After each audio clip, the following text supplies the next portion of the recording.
ग्रामसेवक चाललेला आहे, रस्त्यानं सभा चालू आहे, रस्त्यानं ग्रामसभा झाली नाही, ग्रामसभा झाली नाही अजून, ग्रामसभा व्हायची आहे तरी पण बी ग्रामसेवक ग्रामपंचायत मधून चाललेले आहेत पळून.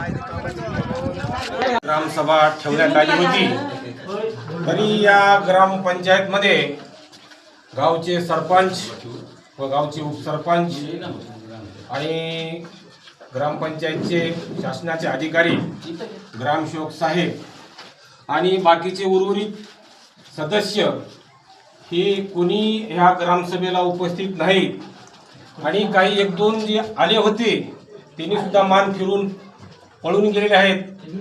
गावचा 5 वर्ष झालं व्यवहार चाललेला आहे, त्याच्यामध्ये किती बजेट आलं, किती कुठं काय खर्च झालं हे आमच्या गावच्या नागरिकांनी त्याला मागण्याचा प्रश्न टाकला.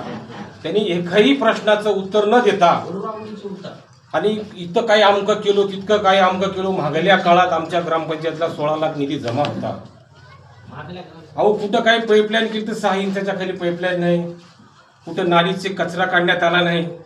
युवान पोरं आज पेटून उठून त्याला ग्रामसभेच्या माध्यमातून जॉब विचारण्यासाठी सगळे उपस्थित झाले होते, तरी इथं ग्रामपंचायत आमची उपस्थित नाही.